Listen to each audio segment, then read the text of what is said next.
starting pitcher Ian Segna, Jesse, who's pitched against this team before and had success. As Sanchez shows bunt, pulls it back for ball one. As Segna in his last outing against these Big Sticks went 6 innings. It was on opening night when he battled Tanner Folds. Only allowed 2 runs on 4 hits, 4 strikeouts, and 1 walk. And another ball that misses outside, 2-0.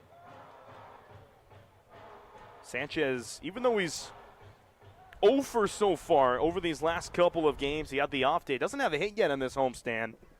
Still second in the Northwoods League as he fouls it off to the right side in batting average. Batting .415 entering today.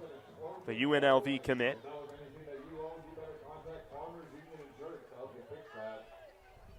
And even though he didn't get a hit yesterday, he was still doing his job as far as getting on base. He drew a couple walks as that one sails over the backstop, 3-1, and was able to score a run as well. Yeah, Ian Segna was a big reason why the Stingers spoiled the Big Six opening day as they won 4-2. Segna with 6 innings pitched. As he grounds one here up the middle, Franklin fields it, fires to first, and it's in time. A Bane play over there at first. It doesn't go in favor of the Big Six, and Sanchez a little frustrated with the call, it seems like, but he'll head back to the dugout for out number 1. Segna pitched 6 innings in that opening day start for the Big Sticks. Only gave up 2 earned runs, 4 hits, and 1 walk, and had 4 strikeouts. Big time pitcher for the Stingers. So here's Chayton Fisher in the 2-hole tonight, and he swings first pitch, grounds one sharply to second, diving play by Eichmeyer, and he throws it to first in time, robbing Fisher of a base hit. Good athleticism there at second base for out number 2.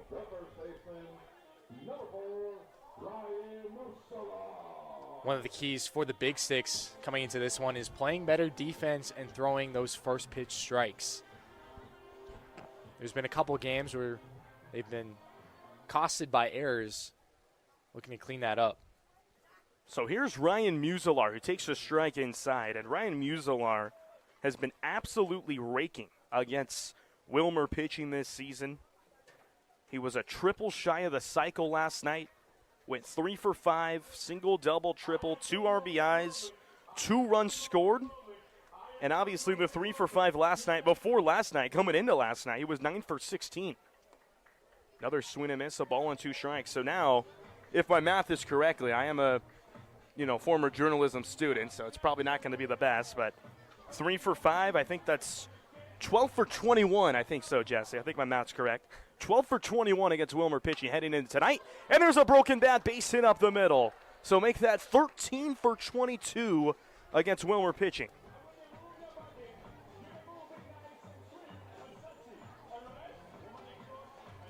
Continuing his dominance with a single there is Musilar, and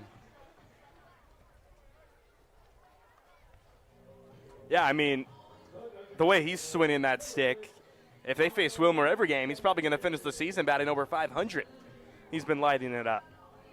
So a 2-out single now for Connor Massimini, who has homered in 2 straight games, takes outside, and leads the ball club now with 3 long balls.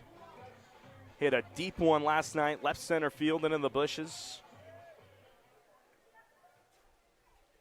Takes low again, 2-0, and he's been with the team so far throughout the whole season and is feeling comfortable right now in this cleanup spot. 3-run bomb, getting the Big Six back into the game yesterday with a huge at-bat as they almost climbed back to tie that game. Really put on some fireworks in the 7th and 8th inning. Massimini comes in tonight, 295 batting average, just under 300. And he lines one into right center field. He's over 300. Easily going to go first to third is Musilar. And Massimini will hold at first base. So runners on the corners, back-to-back 2-out hits. Massimini swinging at that slider there. And a big-time hit as the Big Sticks look to take the first lead of the game. And this is the spot in the order where Big Sticks are looking for more production in that 5-hole. And batting in that 5-hole tonight is Zach Gingrich. Didn't play last night. Played against Larks 2 nights ago, however. Went 2 for 3, double, single, a walk, and a run scored. So they're looking for more production tonight out of him. One of the 3 Texas State players.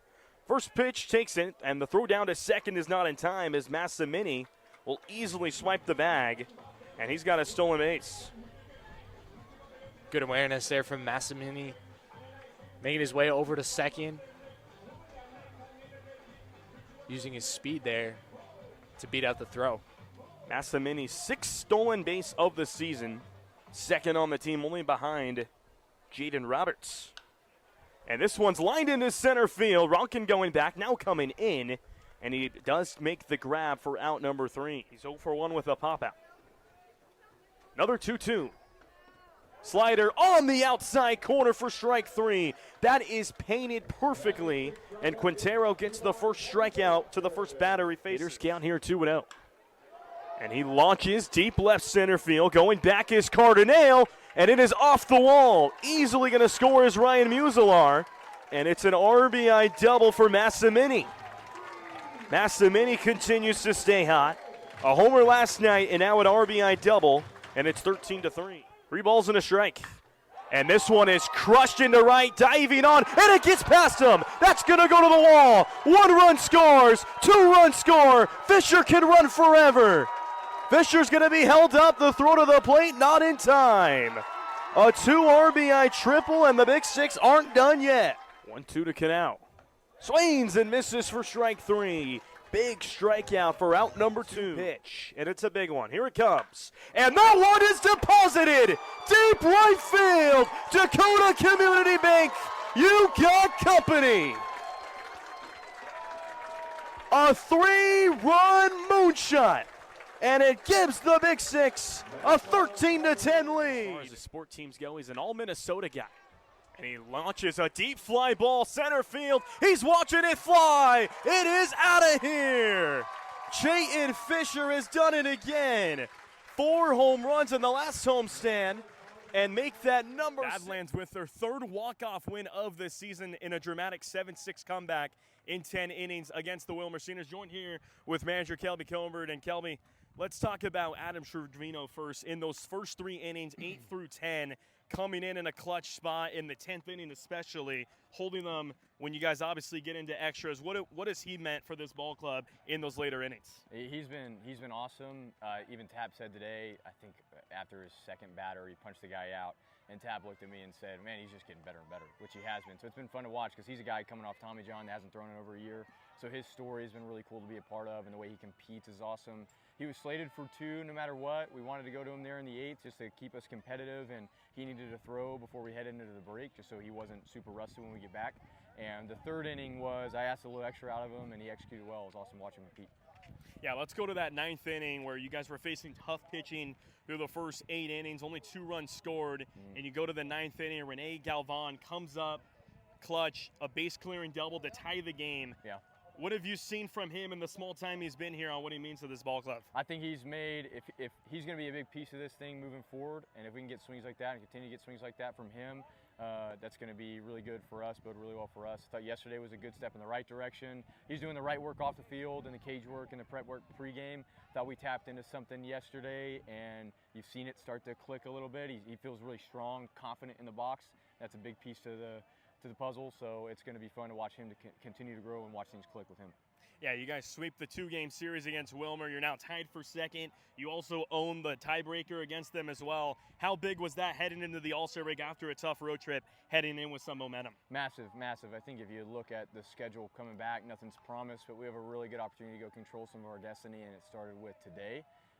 And obviously clinching that 2nd place tiebreaker, if that's the case at the end of things. Hopefully we can go run away with some stuff and just take the title in the second half for ourselves. But just, it starts with today. It's going to be 1 game at a time from here on out, and it's nice to head into the break momentum because the guys coming back are going to be eager to get back to work, and we're done with the long road trips. It's not easy sailing ahead, but we're in a really good shot to go handle our own business, and I'm excited about it. Yeah, Khalil Walker, his last game as a Big Six, the clutch walk-off hit in the 10th. What have you seen from him in the time he's been here, and obviously the success that he's had so far in his collegiate career? Yeah, he's a guy that gets down to 2 strikes like they did right there, and you'd almost rather face him in an up count or 3-1, something like that, because you get him to 2 strikes and he just gets better because he knows his zone. He's a mature hitter. Obviously, the dude's a career 400 hitter at the Division I level. He's hard to get out. I thought this Wednesday at St. Cloud, 2nd and 3rd, similar situation, but with 2 outs. He had a line drive that got caught, would have tied us the game, probably won that game for us. And he comes up in a similar spot, kind of a redemption, and just does exactly the same thing. So that's just a compliment to him and his process. He's always going to do him. Well, that will be all here from Dakota Community Bank and Trust Ballpark. We'll be back after the All-Star break, a 7-6 win against the Wilmer Seniors.